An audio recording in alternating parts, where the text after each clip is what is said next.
20,000 feet, and the world tilts. Then, the roar of 12 cylinders vanishes into a hollow, sucking silence.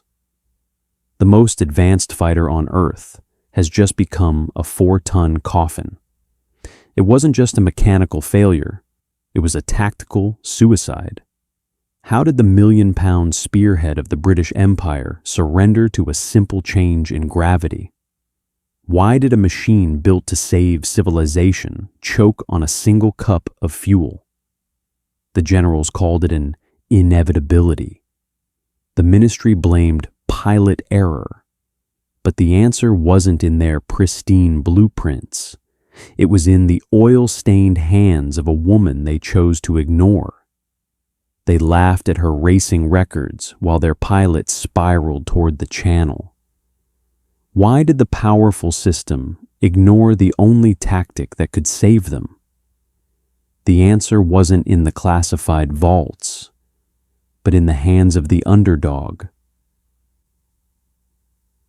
The air over the English Channel in August of 1940 does not feel like a battlefield.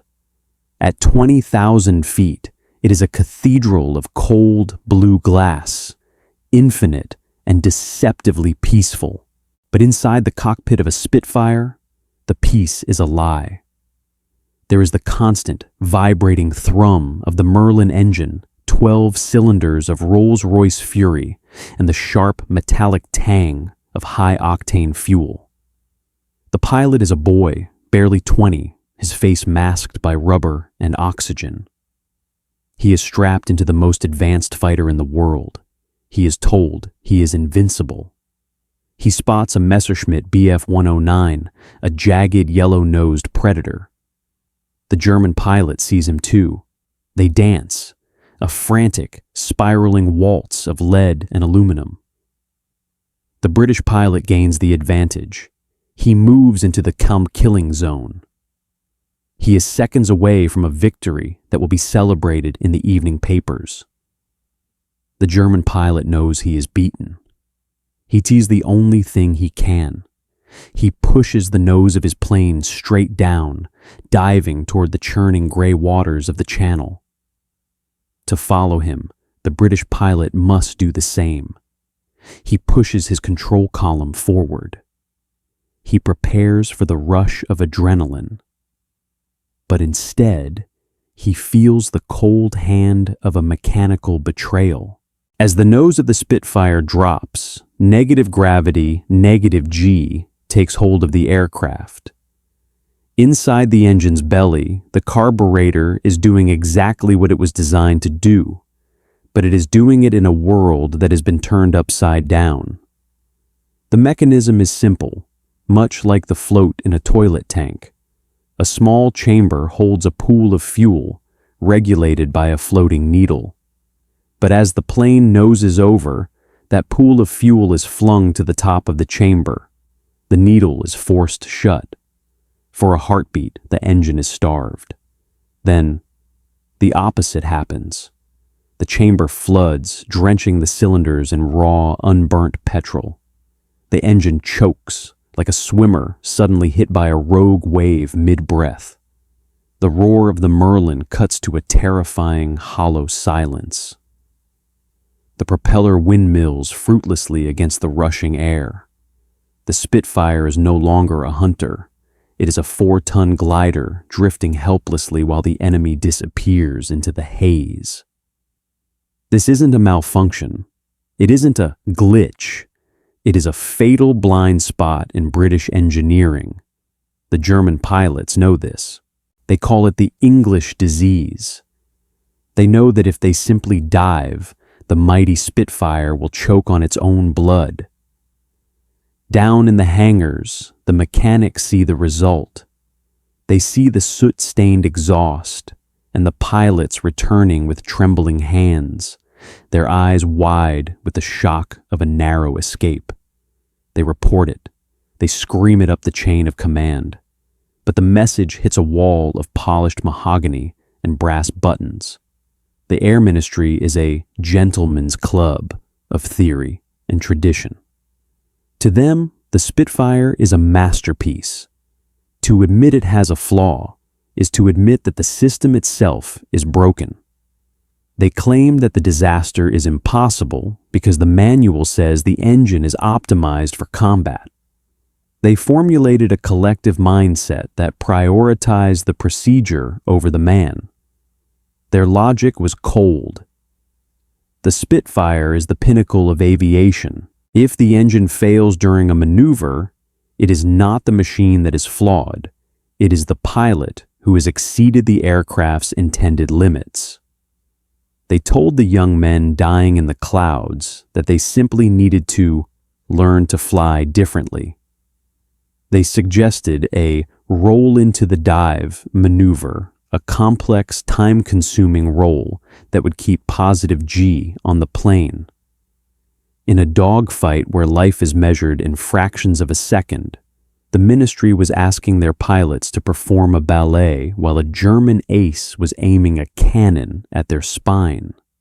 While the generals debated the cost of redesigning the fuel system, a process they estimated would take a year, and ground the entire RAF, a quiet resistance was forming in the shadows of the Royal Aircraft Establishment at Farnborough. Among the draftsmen and the theoreticians, there was an outsider, a woman who spent her weekends hurtling around the Brooklands racetrack on a Norton motorcycle at 100 miles an hour. She didn't care for the gentleman's way of doing things. She understood the visceral, dirty reality of engines under pressure. Her name was Beatrice Shilling. But to the men who would eventually owe her their lives, she was simply Tilly. While the establishment screamed in panic and shuffled papers, Tilly was already in the dark of the workshop, holding the silence that would save them. She wasn't looking at the massive blueprints of the Merlin engine. She was looking at a single fuel line. She saw what the experts missed, that the most complex problems don't always require a complex solution. Sometimes they just require someone who isn't afraid to get their hands dirty. The Royal Aircraft Establishment at Farnborough is a world of echoing hangars and the smell of old paper. A place where the life and death struggle of the skies is reduced to equations on a chalkboard. While the Air Ministry in London continues to debate the theoretical impossibility of a quick fix, the workshop floor is a theater of frustration. The senior engineers, men who have spent decades perfecting the slow, methodical evolution of flight, move with a ponderous weight. They are looking for a masterpiece of a solution, a complete redesign of the carburetor that would require a symphony of new parts, new supply lines, and a year of testing. They are looking for a mountain when they only need a pebble. In the corner of this world, Beatrice Shilling stands at her workbench. She is an anomaly in a grease-stained boiler suit. To the men around her, she is a curiosity, a lady engineer, whose presence is tolerated because of the desperation of the hour. They see her working on the fuel lines of a Merlin engine, and they offer polite, condescending smiles. "Focus on the secondary cooling systems, Miss Shilling," a chief designer says, his voice thick with the practiced patience of the establishment. The fuel delivery issues are being handled by the senior board. It's a matter of fluid dynamics far beyond the scope of a field repair. He treats the disaster like a philosophical puzzle. He prioritizes the sanctity of the original design over the lives of the boys currently spiraling into the channel. But Tilly isn't listening to the board. She is listening to the machine. Her perspective is not born in a classroom, but on the concrete banking of the Brooklands racetrack. When you are leaning a Norton motorcycle into a turn at 100 miles an hour, you don't have time for a committee. You don't care about the sanctity of design. You care about the ghost in the machine, the way the fuel sloshes in the tank, the way the vibration tells you exactly where the metal is about to scream. Because Tilly was a racer, she saw the problem differently than the experts. While the board saw a complex failure of the entire fuel system, she saw a simple, violent surge. While they saw complexity, she saw a pattern. She realized that the engine didn't need a new heart. It just needed a throat that knew how to swallow. She picks up a piece of scrap brass. It is nothing more than a small circular disc. She begins to work it on the lathe. The metal shaves off in golden curls. She drills a single, precise hole in the center. This is the black box of the Battle of Britain. The logic is insultingly simple. The restrictor is a small brass thimble, a washer fitted directly into the fuel line. It acts like a nozzle on a garden hose, limiting the flow to the exact maximum the engine can actually consume. When the plane noses over and the fuel surges, the tsunami of petrol hits the washer and is forced to wait its turn. It cannot flood the engine because the hole simply won't let it. It is a fix that costs less than a penny, and it renders the English disease extinct. But a solution is only as good as the system that allows it. Tilly knows that if she submits this through the proper channels, it will be buried under 3 months of paperwork and peer reviews. The gentlemen will find a reason to reject it because it didn't come from them. Tilly Shilling does not wait for the ink to dry on a rejection letter. She understands that in wartime, unauthorized is just another word for effective. She packs a bag with contraband, hundreds of brass washers turned on a rogue lathe, and drives into the blackouts. She isn't visiting airfields. She's infiltrating them. Bypassing the sentries, she moves into the hangars like a saboteur. Every weld she makes is a violation of the king's regulations. Every fix she installs is technically an act of treason against the Air Ministry's blueprints. If she is caught, there will be no medal. There will be a court-martial and a locked cell. But as she crawls into the oil-slicked bellies of the Spitfires, she isn't thinking of prison. She is thinking of the 5-second silence that kills. And she chooses to break the law to save the pilots the law has already abandoned, her hands blackened with grease, her eyes fixed on the horizon. She is a ghost moving through the system, fixing the world's most advanced fighter plane with a piece of brass the size of a thumbnail. While she works in the shadows of the hangars, the Luftwaffe command is growing increasingly confident.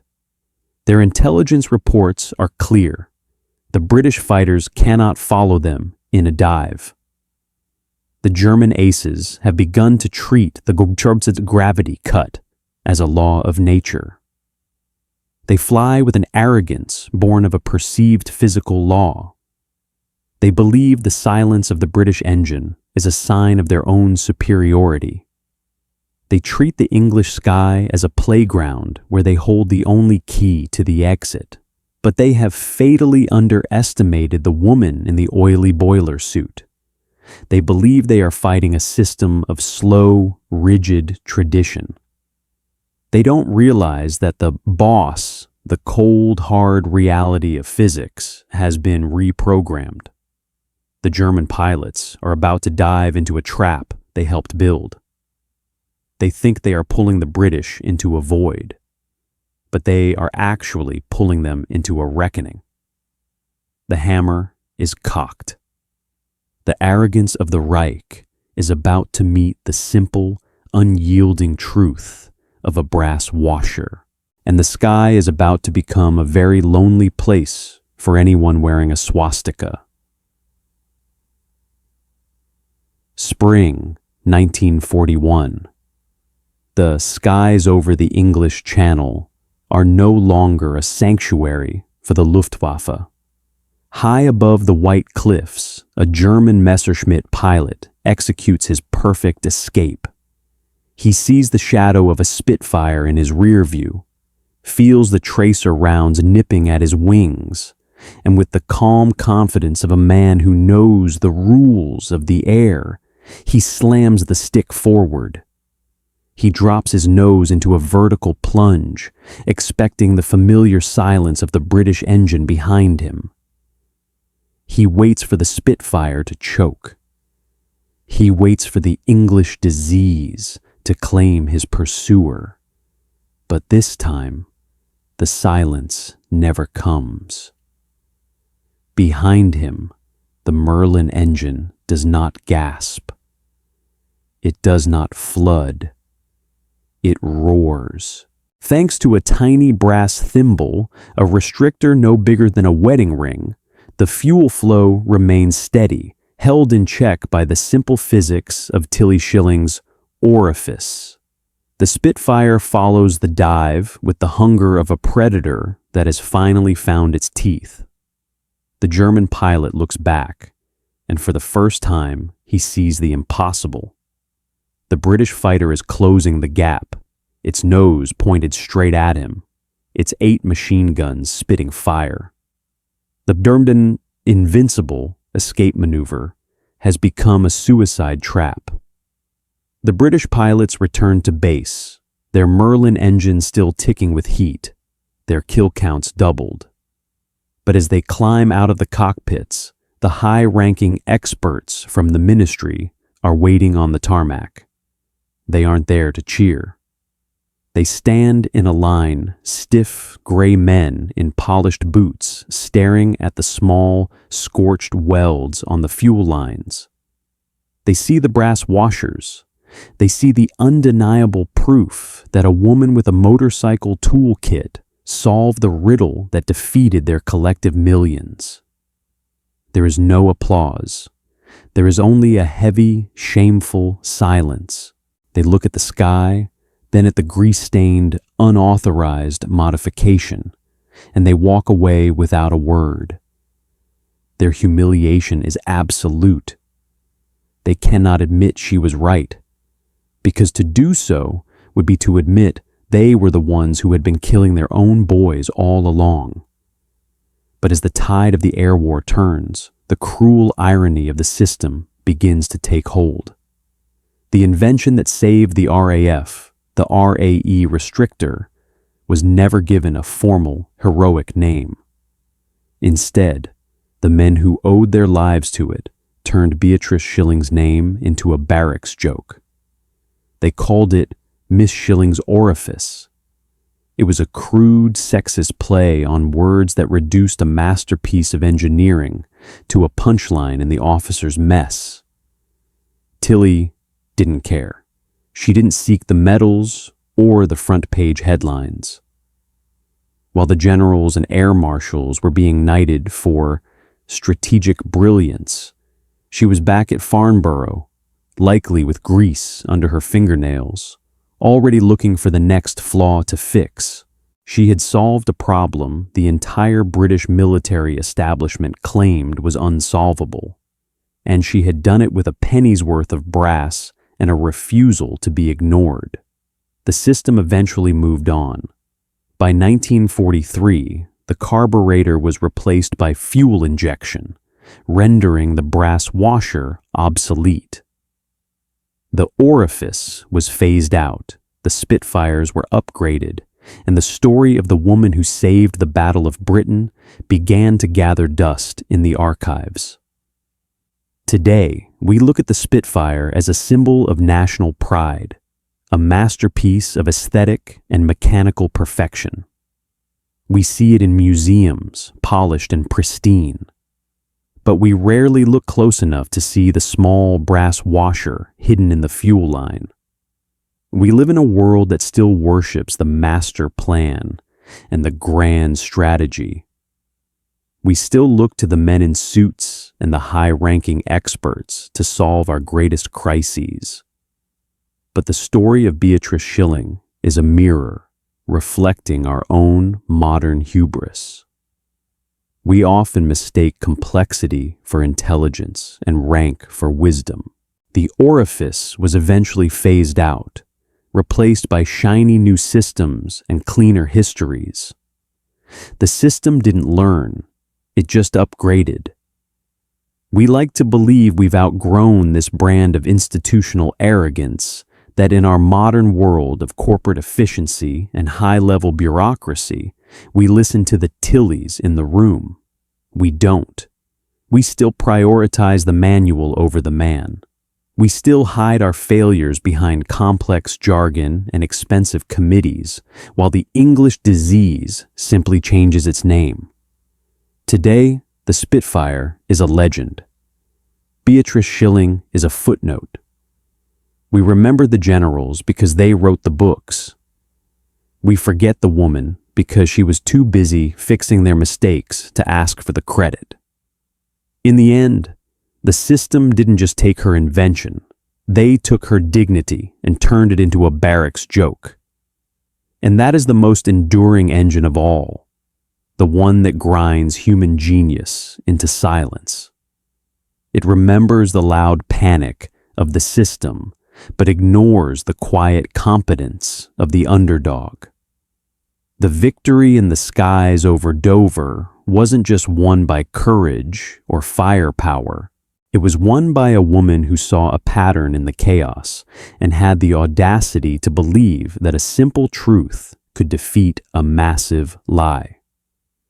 If you believe that stories like Beatrice Shilling's deserve to be remembered, join our ranks by subscribing and liking this video. Every name we recover from the fog of history is a victory for the truth. We have synthesized this narrative from reputable historical archives and verified sources. However, the fog of war often extends to the history books. If you spot any inaccuracies or have additional details to share, please correct us in the comments. We strive for the absolute truth, and your knowledge helps us get there. Thank you for keeping history alive.